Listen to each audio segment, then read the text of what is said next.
श्री गणेशाय नमः। कुलदेवी श्री मोमाई माताजी, मेलडी माताजी एवं श्री गोगाजी महाराज की असीम कृपा से समस्त मोंगातर परखाणी परिवार गांव करड़ा आप सभी का हार्दिक स्वागत एवं अभिनंदन करता है।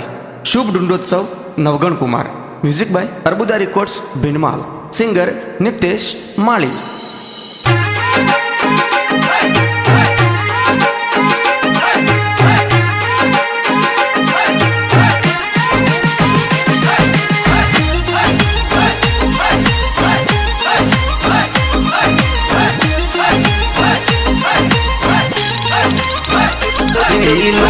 लो रे नवगण थे तो दूध पतासा पीलो मोरे हो नारी हो कलियो नवगण रूपारी जोजरियो थे हो चमाक जोजर वाला नवगण टपाक टोपी वाला मोरे हाथों में घूगरिया नवगण पगों में जोजरिया थे तो हालो जीव वाजे थे तो घोड़ो जीव वाजे मोरे गले हो नारो डोरो ने ओंगण खेले मोरो।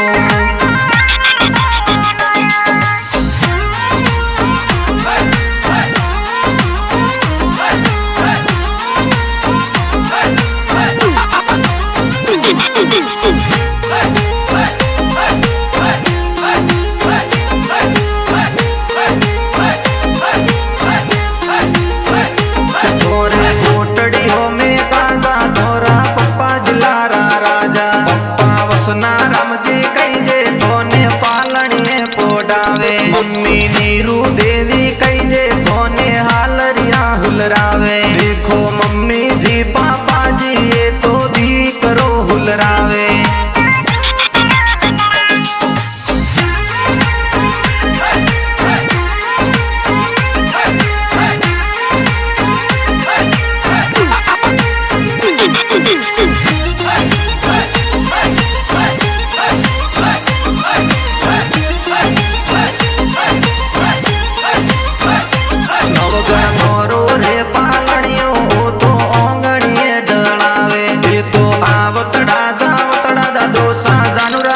हुलरावे ये तो हर ताने परदा दादी सारंगू देवी हुलरावे थोरे गलिया रामा दलिया थोरा दादी सामूलावे।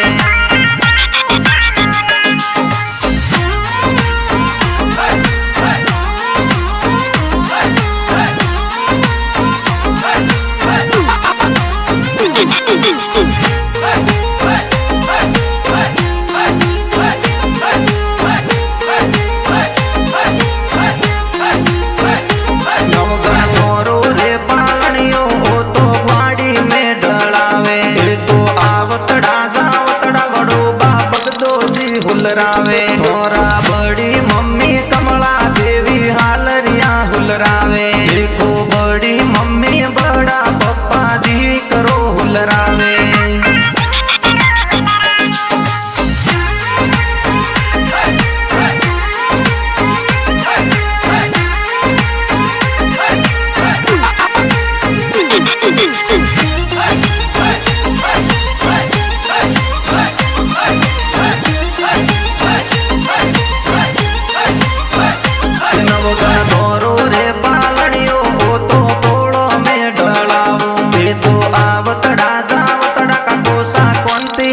हुलरावे सारम को पोसो लक्ष्मी सुबटी हासी ढूंढो लावे मोरे हाथों रा नजरिया बुआसा ज्योति पिंटा लावे।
નવગણ દોરો રે પાલણીઓ તો મોમાળ મેડળાવું મોરે હોનારા પાલણિયાનો નો સાસો ખાજી મોલાવે હોરા નોની સાક સુંબી દેવી માદળિયા પહેરાવે દેખો નોનો સાનો નિસાએ તો દોઈતરો હુલરાવે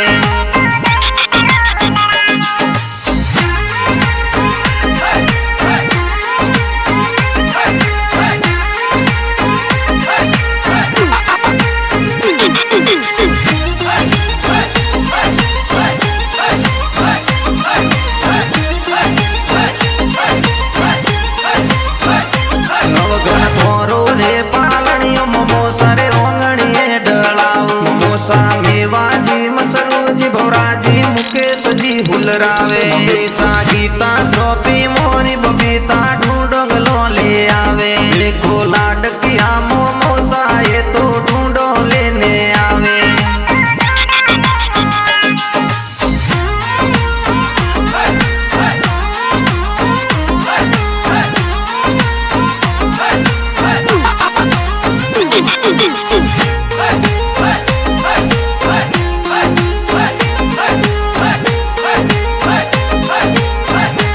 ये तो गरडा गाँव में खुशियाँ छाई मोंगा तरोरी पोले देखो बरखानी परिवार ये तो खुशियाँ जोर मनावे ये तो सगला हिल मिल आवे ढूंढ नव